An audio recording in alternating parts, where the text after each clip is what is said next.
12 Muhammadiyah.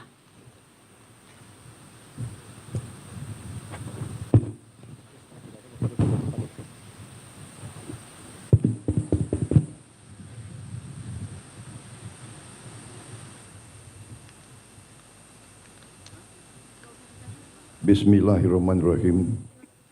Assalamualaikum warahmatullahi wabarakatuh. Salam sejahtera bagi kita sekalian. Shalom, salve, Om Swastiastu, Namo Buddhaya, salam kebajikan. Saudara-saudara, bapak-bapak, ibu yang saya hormati,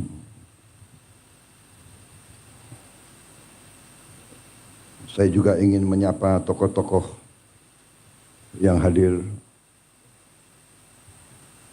Tidak apa-apa, memakan waktu nggak apa-apa kan?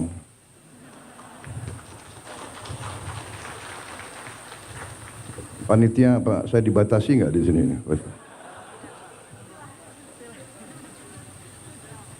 Yang saya hormati, saya banggakan Wakil Presiden Republik Indonesia ke-10 dan ke-12, Bapak Haji Muhammad Yusuf Kalla beserta Ibu Mufidah Yusuf Kalla. Yang saya hormati, saya banggakan Ketua Umum Pengurus Pusat Muhammadiyah Profesor Dr. Haji Haidar Nasir beserta para kiai, para ulama, serta para pimpinan Pusat Muhammadiyah dan seluruh keluarga besar Muhammadiyah yang saya hormati dan saya banggakan. Ketua Umum PP Aisyah, Ibu Salmah Urbaniyah, beserta ibu-ibu pengurus Aisyah yang hadir.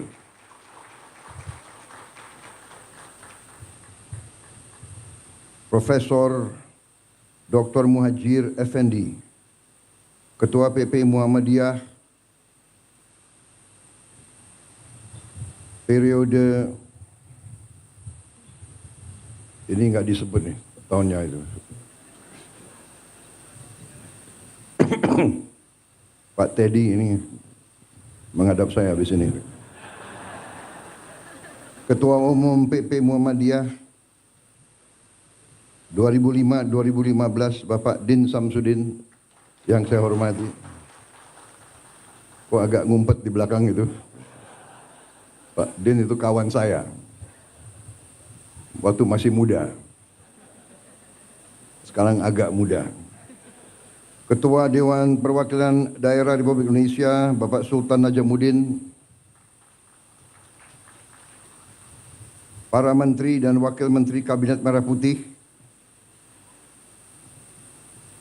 Tadi sudah disebut banyak sekali, tapi nggak apa-apalah disebut sekali lagi. Menko Bidang Pangan Dr. Zulkifli Hasan, Menteri Pendidikan Dasar dan Menengah, yang juga kebetulan Sekretaris Umum PP Muhammadiyah Profesor Dr. Abdul Muti, Menteri Pertahanan Letnan Jenderal TNI Purnawirawan Safri Samsudin,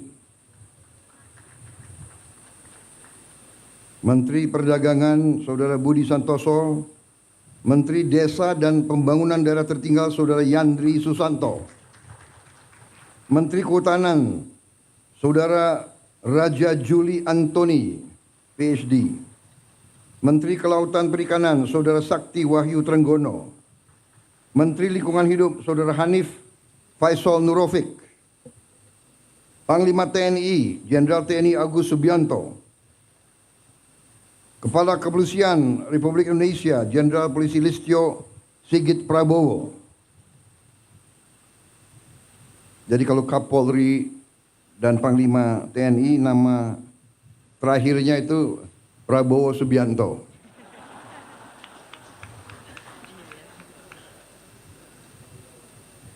Jangan-jangan nggak diganti-ganti ini. Jangan-jangan. Kepala Badan Gizi Nasional Profesor Dr. Dadan Hindayana, Sekretaris Kabinet Saudara Teddy Indra Wijaya, Ketua Komisi 7 DPR RI Saudara Saleh Daulay, Pejabat Gubernur NTT Saudara Andriko Noto Susanto, Gubernur terpilih NTT Saudara Melkiades Lakalena, Wakil Gubernur terpilih NTT Saudara Yohanes Asadoma, Wakil Menteri Luar Negeri Saudara Anies Mata, PhD, Wakil Menteri Pendidikan Dasar Menengah Dr. Fajar Riza Ulhaq, Wakil Menteri Dikti, Sains dan Teknologi Profesor Dr. Fauzan, mantan Rektor Universitas Muhammadiyah Malang, Wakil Menteri Pelindungan Pekerja Migran Indonesia Saudara Zulfikar Ahmad, Wakil Menteri Perumahan dan Kawasan Pemukiman Saudara Fahri Hamzah, Wakil Menteri Kehutanan Saudara Sulaiman Umar, Wakil Kepala Badan Penyelenggara Haji Saudara Dahnil Anzar,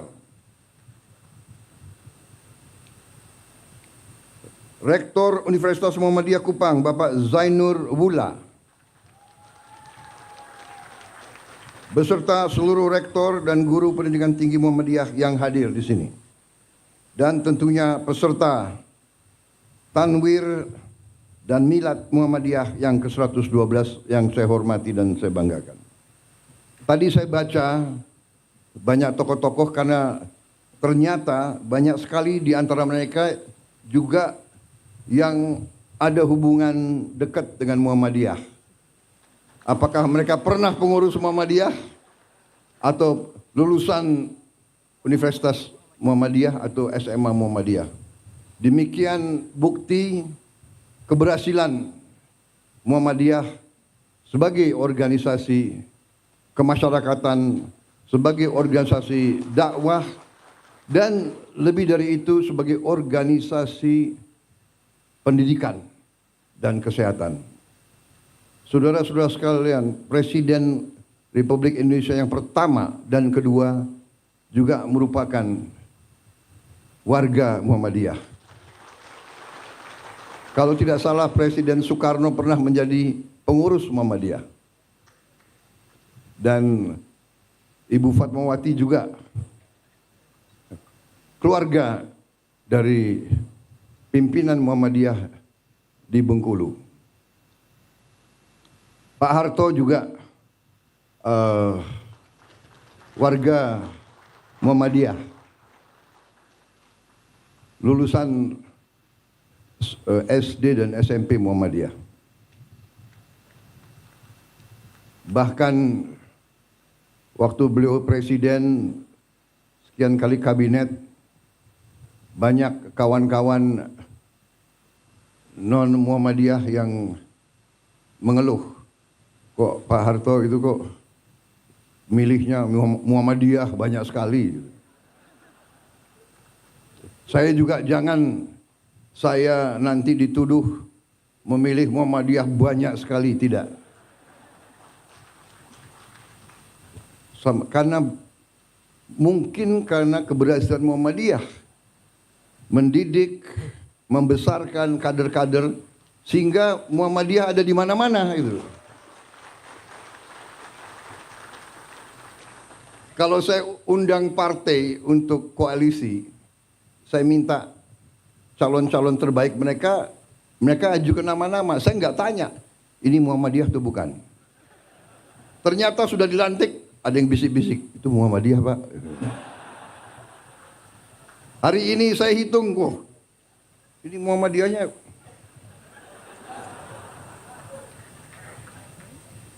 Saya juga baru tahu Budiman Sujatmiko ini alumni SMA Muhammadiyah Yogyakarta. Memang Muhammadiyah ada di mana-mana ini. Ada yang di kiri, ada yang di kanan, ada yang di tengah. Pak Jeffrey Giovanni Muhammadiyah juga rupanya. Sponsor. Jadi ini Ketua Umum Muhammadiyah kreatif selalu. Mengundang tokoh dan pejabat dan diumumkan baru saja groundbreaking rumah sakit. Waduh, ini PR lagi untuk aku gitu. Tapi kita mendukung. Karena memang pendidikan dan kesehatan adalah kunci kebangkitan suatu bangsa. Jadi memang peran Muhammadiyah saya kira sangat tepat. Muhammadiyah kalau tidak salah hitungan terakhir memiliki 167 perguruan tinggi, 126 rumah sakit, 231 klinik, 5.345 sekolah dan madrasah, 440 pesantren, dan jaringan organisasi yang luas di dalam dan di luar negeri. Dan baru saja kalau tidak salah Muhammadiyah telah membeli suatu gedung di Spanyol, di Cordoba atau di mana itu? Di Madrid. Dan sedang dirubah menjadi masjid yang besar. Kalau tidak salah ini luar biasa. Muhammadiyah luar biasa. Jadi tentunya kami juga di TNI tidak pernah lupa bahwa Panglima besar TNI yang pertama adalah seorang kepala sekolah SMA Muhammadiyah Purwokerto. Berarti pengaruh Muhammadiyah juga selain dakwah, tapi juga menanamkan patriotisme, semangat cinta tanah air, dan melahirkan pemimpin-pemimpin yang luar biasa. Terus terang saja, Jenderal Besar Sudirman bukan lulusan akademi militer. Beliau tidak pernah ikut sesko dimanapun, tapi berhasil memimpin perang kemerdekaan dan menang.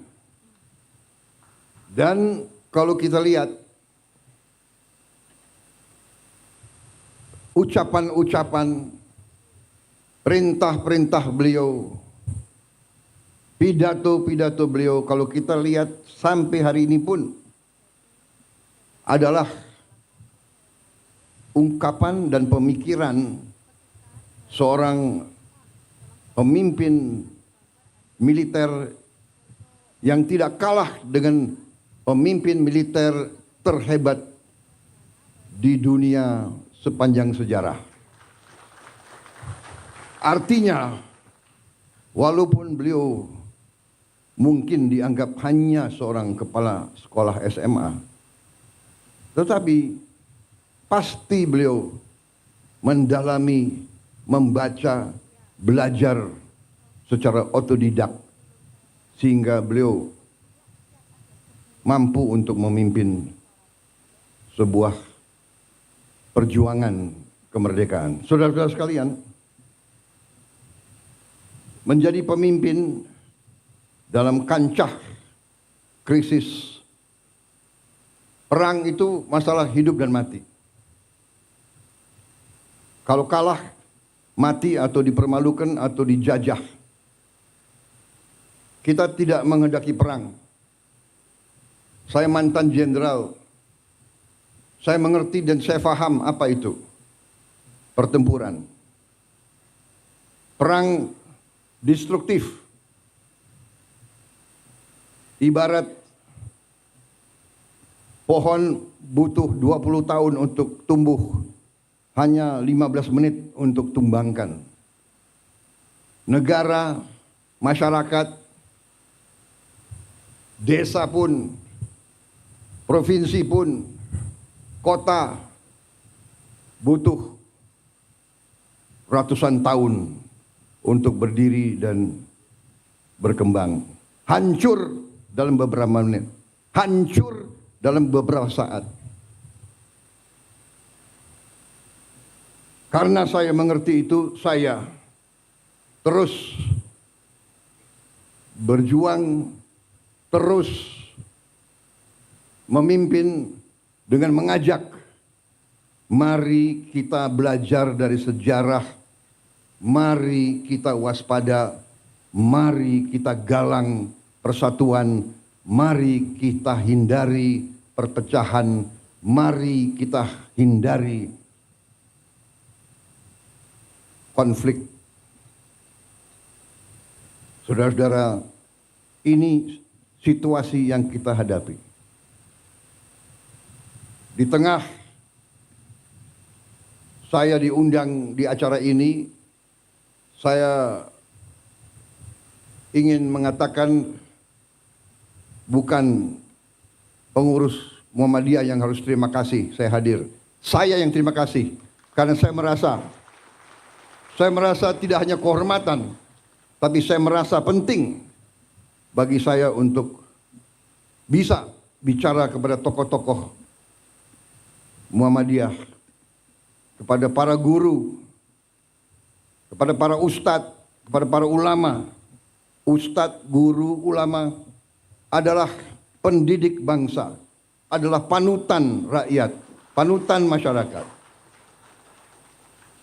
Sekali lagi saya katakan, apa yang kita lihat hari ini, situasi dunia mengajarkan kita, memberi peringatan kepada kita agar kita waspada, agar kita bersyukur. Kita harus bersyukur negara kita hari ini kita tidak dibom. Hari ini Masjid Istiqlal masih berdiri.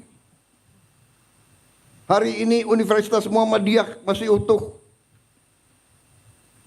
Pabrik-pabrik kita tidak dirusak. Saudara-saudara sekalian,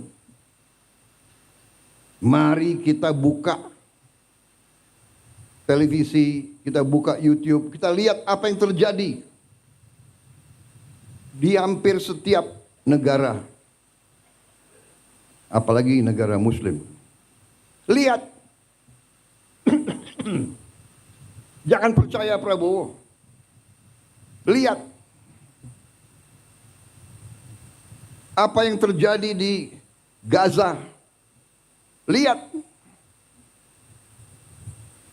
anak-anak tidak berdosa. Angka terakhir diperkirakan 5.000 anak di bawah umur 1 tahun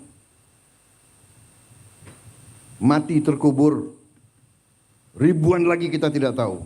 Belum anak di atas 1 tahun, belum orang tua, belum ibu-ibu. Libanon, jutaan warga Libanon mengungsi, hilang rumah. Tepi barat, saudara-saudara sekalian, belum Ukraina. Ya, Ukraina jauh, tapi perang Ukraina mengakibatkan harga pangan naik di seluruh dunia. Ya, Gaza jauh, tapi itu saudara-saudara kita. Apa poin yang saya ingin sampaikan, saudara-saudara? Jangan kita anggap damai itu adalah biasa. Jangan kita anggap kita tidak menghadapi ancaman. Kenapa kita harus waspada? Karena kita kaya. Bukan kita ke negeri Belanda, orang Belanda ke kita. Portugis ke kita, Spanyol ke kita, Prancis ke kita, Inggris ke kita. Dari dulu sampai sekarang.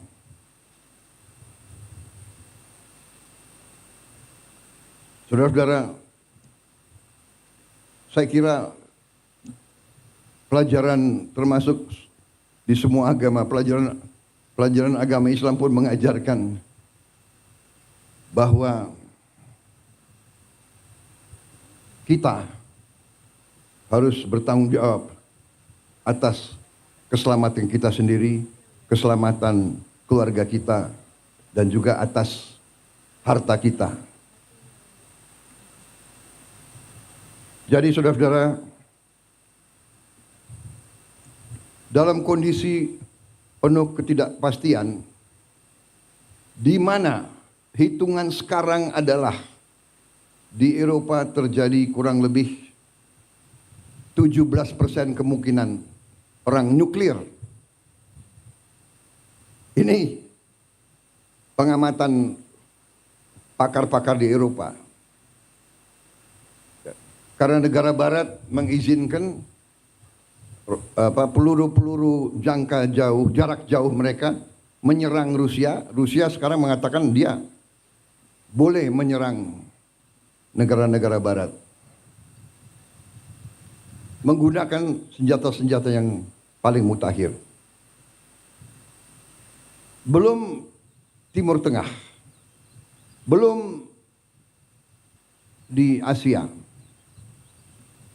Taiwan dan Korea Utara. Kalau tidak salah tadi malam pemerintah Korea Selatan menyatakan keadaan darurat di Korea. Jadi saudara-saudara, marilah kita jangan terlalu lengah, jangan terlalu santai. Kita non-blok, kita tidak memihak, kita menghormati semua negara. Itu maunya kita. Tapi saudara-saudara, 40% dari seluruh perdagangan dunia lewat lautan Indonesia. 40% seluruh perdagangan seluruh dunia lewat perairan kita. 70% energi Tiongkok, Korea, dan Jepang lewat perairan Indonesia. Bisakah kira-kira kalau terjadi perang besar, bisakah kita tidak terseret? Untuk itu kita butuh kepemimpinan politik yang handal. Dan kepemimpinan politik yang saya maksud bukan kepemimpinan politik yang hanya dari pemerintah. Dan untuk itu perlu ada kerukunan, perlu ada jiwa besar dari semua kalangan. Kita banyak berbeda. Perbedaan itu baik dan wajar. Kita berbeda suku, kita berbeda agama, dan untuk itu saya ucapkan hormat saya kepada Muhammadiyah. Saudara buka lembaga-lembaga pendidikan tidak hanya kepada umat Islam, tapi buka untuk semua. Saudara telah memberi contoh dalam toleransi, dalam kehidupan inklusif, dalam kehidupan saling hormat menghormati, dalam kehidupan saling menjaga, saling mendukung. Ini sangat penting. Ini sangat penting. Ada pihak dari semua agama, dari semua ras dan semua suku yang selalu mau mengambil garis yang keras. Fanatisme agama, fanatisme suku, fanatisme ras, fanatisme budaya dan sebagainya. Justru ini yang melahirkan peperangan. Saudara-saudara, karena itu apa yang saudara telah melaksanakan adalah sesuatu yang sangat-sangat berharga bagi kita semua. Milad ke-112 tentunya saya atas nama pemerintah dan atas nama pribadi menyampaikan selamat dan harapan ke depan Muhammadiyah akan terus dalam peranannya di bidang dakwah, kesehatan, pendidikan, melahirkan kemakmuran untuk semua adalah sangat tepat. Suatu peradaban Muslim yang cukup lama, hampir 600 tahun lebih, mendekati lebih mungkin 700 tahun, yaitu peradaban Osmaniyah yang berpusat di Turki, di Istanbul, itu salah satu adik kuasa pada saatnya yang sangat berhasil. Ciri khasnya adalah dia memimpin suatu kekaisaran imperium yang multi etnis, yang toleran kepada semua agama, semua suku, ratusan suku yang berbeda-beda. Dan di situ ada sesuatu yang menarik bagi saya. Untuk memimpin ratusan tahun dan memimpin imperiumnya begitu luas, dia memiliki suatu akademi. Akademi gubernur. Akademi gubernur itu sebetulnya inti pelajarannya yang saya tarik itu satu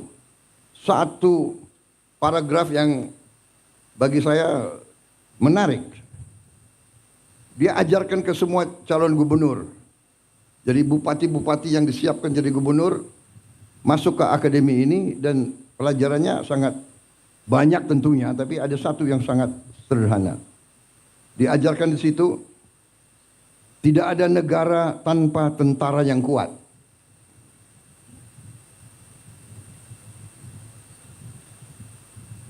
Karena ada kecenderungan pelajaran-pelajaran liberal seolah-olah mau dipisahkan antara sipil dan tentara.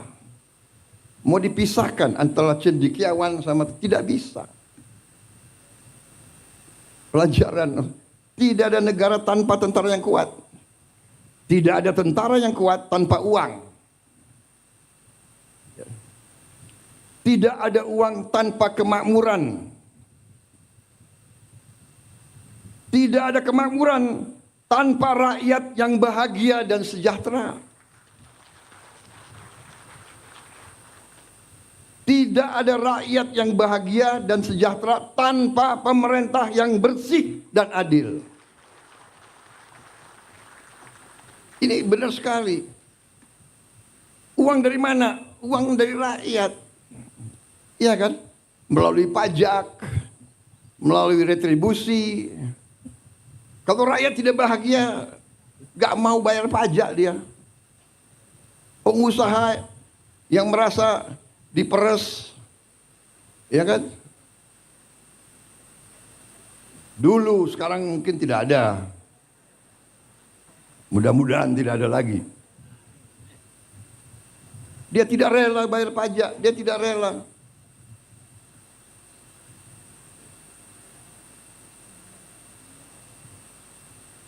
Jadi artinya dari pelajaran itu, kenapa tentara, dan ini tentunya dalam tentara berarti tentara, polisi, pemerintah ini harus kuat dan baik.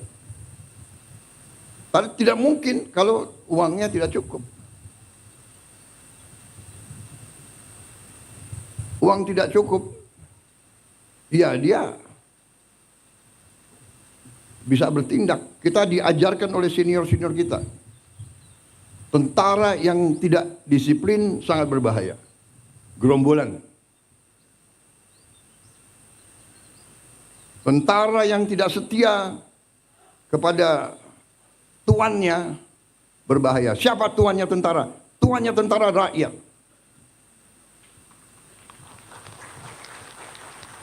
Rakyat yang membayar tentara.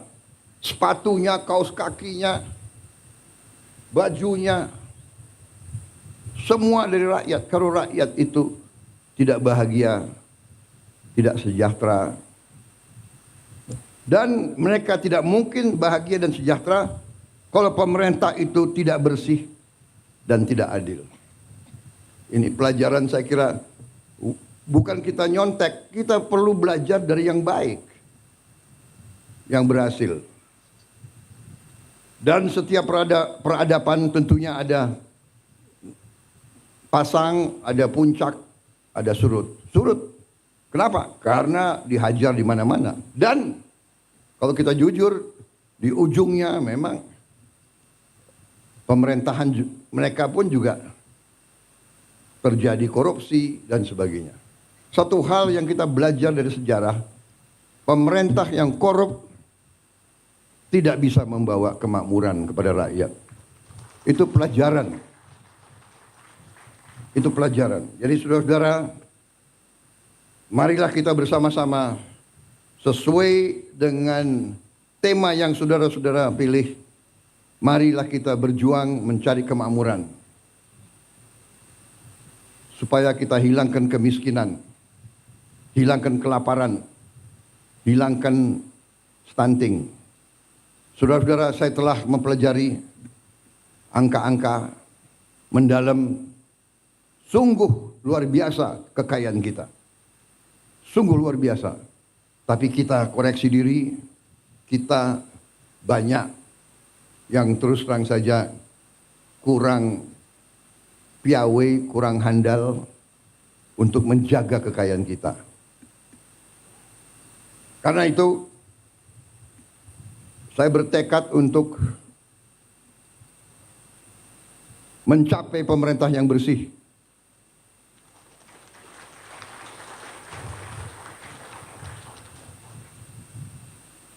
Dan ini tidak gampang. Ini sangat sulit. Bahkan saya tahu, saya ditertawakan, saya diejek. Tapi saya sudah biasa diejek. Mana mungkin menghilangkan korupsi di Indonesia? Mana mungkin menghilangkan kemiskinan? Mana mungkin menghilangkan kelaparan? Apa? Mau kasih makan bergizi. Hahaha, ketawa. Di awal mereka tertawakan saya dan saya tahu mereka mengancam saya. Saya tahu saya diancam. Nanti harga saham, harga indeks saham akan turun. Di hari-hari pertama saya luncurkan gagasan makan bergizi, sudah muncul. Saya mengerti. Saya ini cukup lama jadi orang Indonesia. Saya mengerti. Saya mengerti. Ada ancaman terbuka, ada ancaman halus. Ada senjata yang terbuka, senapan, meriam, ya itu. Tapi sebelumnya ada senjata-senjata lain. Senjata psikologis, adu domba, fitnah, hoax. Ada ancaman terhadap ekonomi. Saudara-saudara, Pak, karena gagasan makan bergizi, harga saham indeks turun. Saya bilang, saya jawab ke mereka itu, saya kasih tahu ya, biar saya nggak punya saham, saya bilang.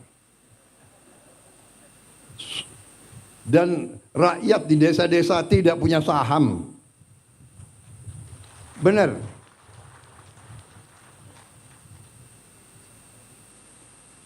Kalau saham jatuh, iya, pemain-pemain bursa itu. Siapa yang main bursa di sini? Menteri-menteri, ayo ngaku. Fahri Hamzah kayaknya, yuk. Ada bukan orang kaya saja main saham, tahu nggak? Ada teman-teman saya ahli matematik. Dia mau pakai algoritma. Tapi saya lihat hidupnya stres. Tiap detik lihat TV, lihat apa itu? Wah, harga saham turun 0,0 sekian. Oh, panik dia. Hitung lagi. Aduh, hidup stres, aku enggak mau lah. Dan saya kasih tahu itu ya, main-main saham itu kalau orang kecil ya pasti kalah. Itu untuk orang kecil itu biasanya sama dengan judi itu. Yang menang yang bandar, yang besar, yang kuat, ya kan? Ini Pak Trenggono itu mantuk-mantuk. Jangan-jangan Pak Trenggono punya algoritma. Dia itu. Ada ahli matematik yang saking pinternya dia berani ke kasino. Hitung. Main apa? Roulette itu. Pakai algoritma itu, Cok. Tapi enggak serius, saudara-saudara. Kemudian ada yang mau ancam mata uang kita. Ada juga mau ancam. Saudara-saudara, ternyata bernegara itu, keyakinan saya dasarnya adalah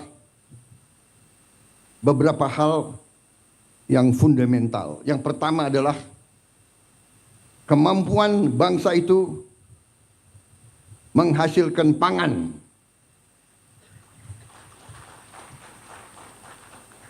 Karena itu kita hormati apa yang dilakukan oleh pemerintah sebelum saya. Semua pemerintah sebelum kita, dari Presiden Soekarno selanjutnya, punya jasa sampai kita berada di sini. Yuk kita hormati pemerintah Pak Jokowi. Saya bukan membela orang, terus terang aja. Untuk apa sekarang saya, apa itu istilah tentara, ngolor, menjilat, ya kan? Bukan saya bela-bela Pak Jokowi karena person, tidak. Saya mau katakan apa adanya.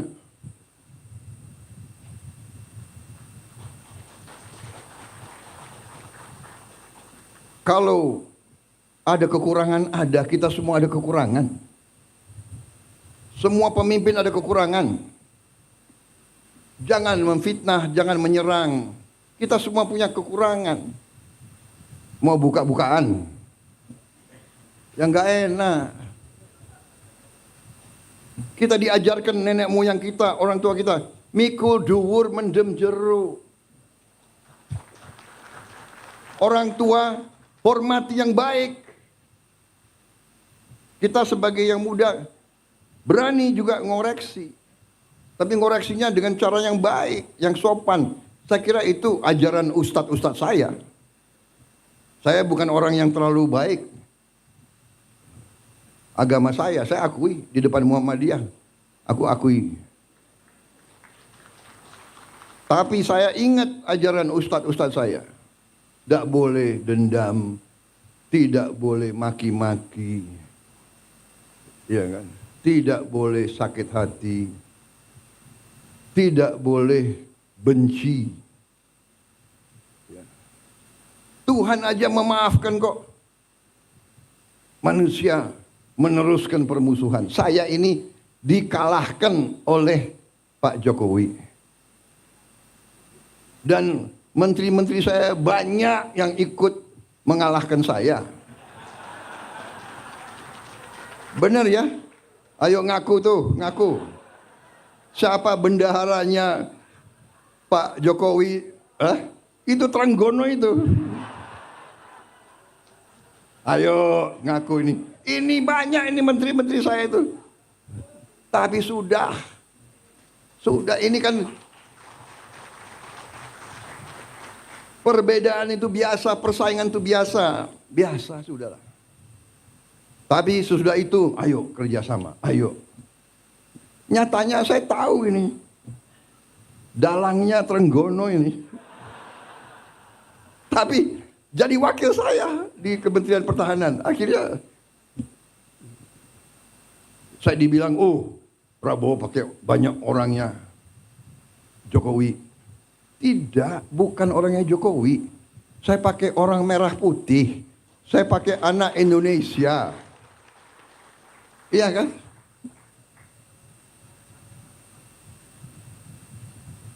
Saya ada juga yang Menko Polkam saya juga kan bukan orang Gerindra.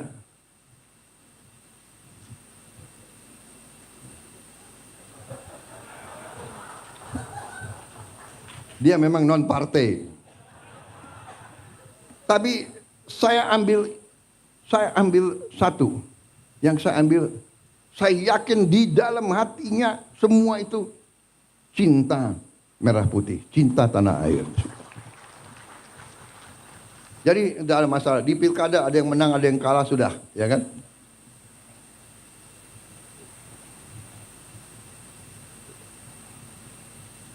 PKS dukung Anies, nggak ada masalah. Gerindra wakilnya PKS di Sumatera Barat, iya kan? Tidak ada masalah. Banyak saya Gerindra wakilnya PDIP di Jawa Tengah, di mana?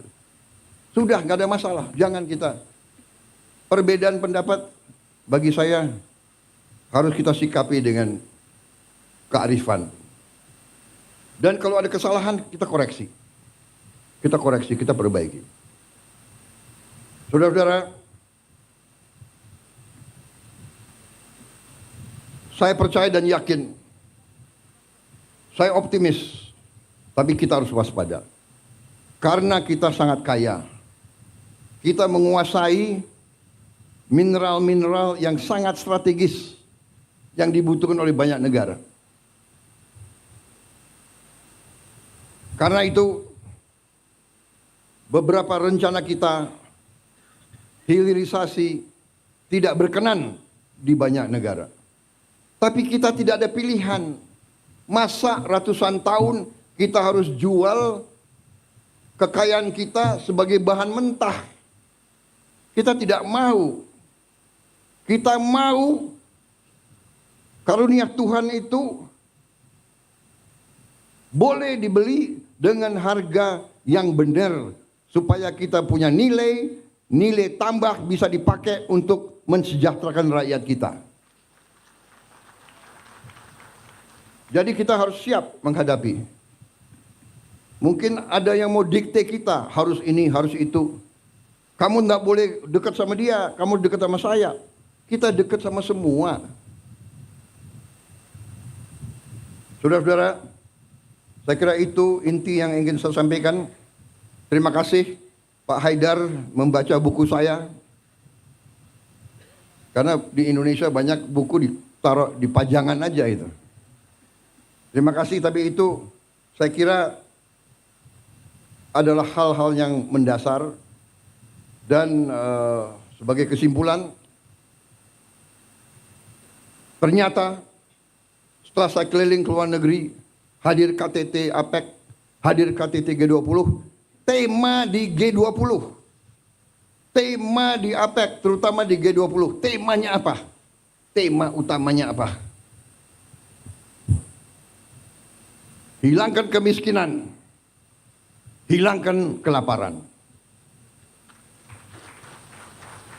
Fight hunger and fight poverty. Itu tema dunia sekarang. Kemudian ke arah menjaga lingkungan hidup kita. Kita nanti berada di garis depan. Saya katakan Indonesia mungkin satu-satu negara, mungkin dengan Brazil dan Kongo, kita diberi karunia oleh Tuhan, kita akan mampu.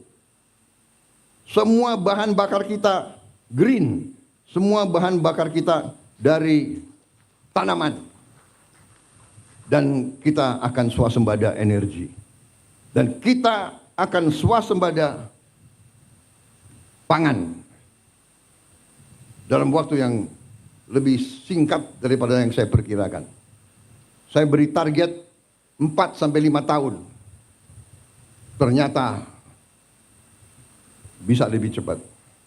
Dan saya percaya dan saya yakin NTT tadi kita robah dari hanya laporan gubernur hanya 300.000 hektar yang sekarang bisa diairi, potensi 4 juta hektar. Luar biasa. Dan ini bisa dan ini akan kita kerjakan. Saya percaya manusia, apalagi pemimpin, harus berani punya tujuan, harus berani punya sasaran yang tinggi. Jangan sasaran yang rendah.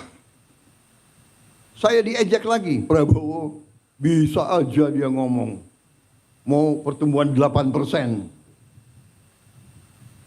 Saudara-saudara, saya selalu mengutip Bung Karno.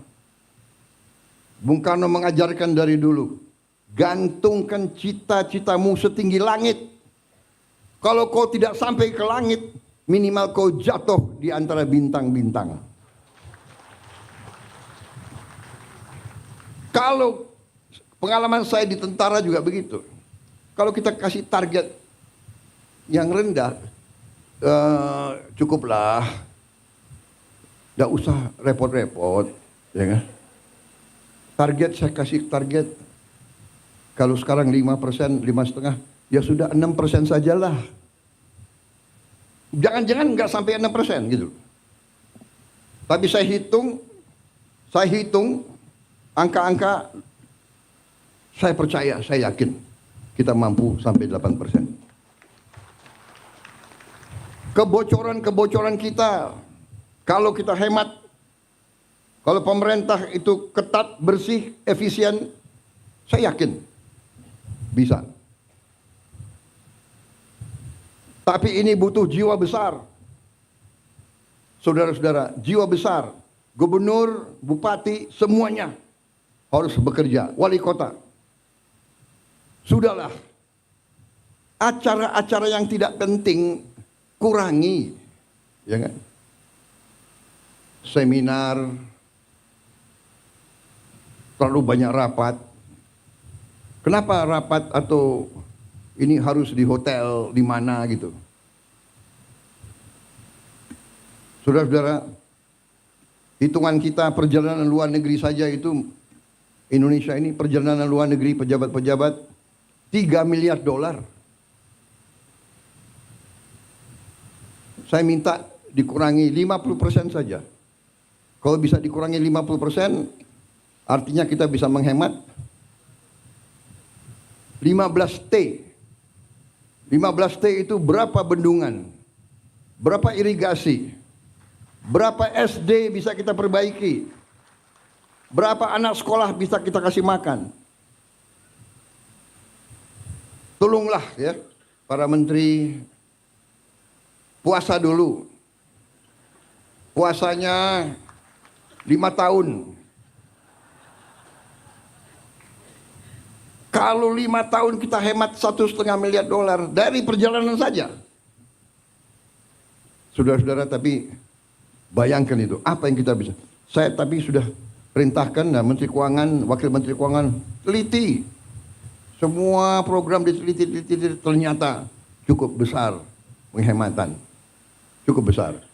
Tapi saya tidak umumkan di sini supaya kita tidak cepat puas.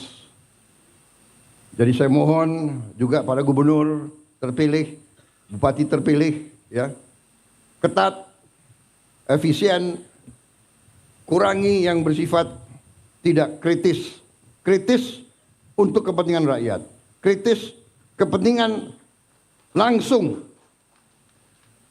Enggak usah terlalu banyak seminar. Kita sudah tahu kesulitan rakyat. Iya kan? Sudah tahu. Bapak, masalah Indonesia ini adalah ini. Sudah tahu. Kita ini tidak punya satu data. Datanya banyak. Saya tahu. Banyak peraturan undang-undang bertabrakan. Saya tahu. Solusinya bagaimana? Ya. Menteri Perumahan Rakyat. Di sini diwakili wakil menteri, ya kan? Rakyat rakyat miskin, rakyat muda yang masih muda butuh rumah yang terjangkau. Nggak usah diseminarkan berapa jumlah rumah, tipe berapa. Dia butuh segera. Kalau sudah berdiri minimal 3 juta rumah, Fahri Hamzah boleh senyum-senyum. Sekarang jangan senyum dulu kau.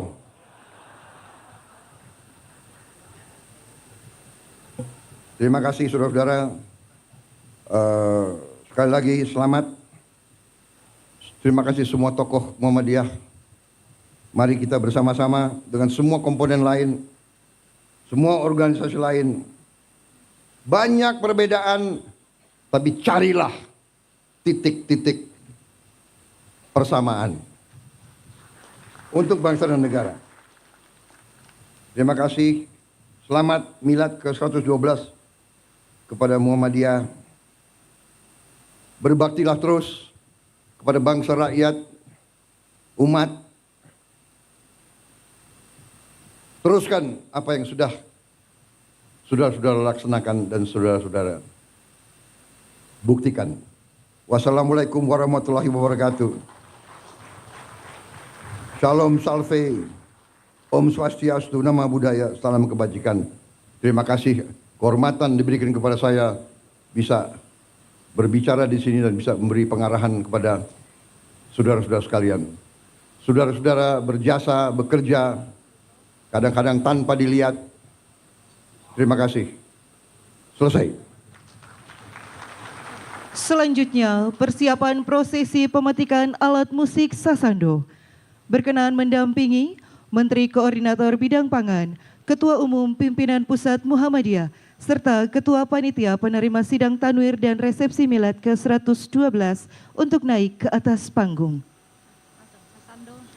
Sasando berasal dari bahasa Rote, sasandu, yang berarti alat musik yang berbunyi atau bergetar.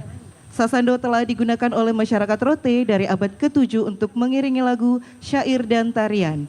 Memiliki alunan yang khas, sasando kini menjadi salah satu alat musik tradisional kekayaan budaya Nusa Tenggara Timur. Mohon izin Bapak, kami pandu hitung mundur. 3, 2, 1.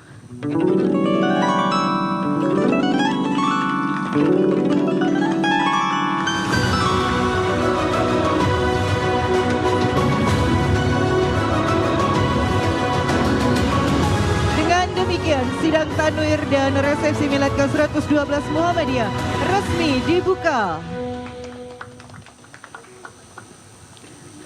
Demikian rangkaian acara pembukaan sidang tanwir dan resepsi milad ke-112 Muhammadiyah selesai.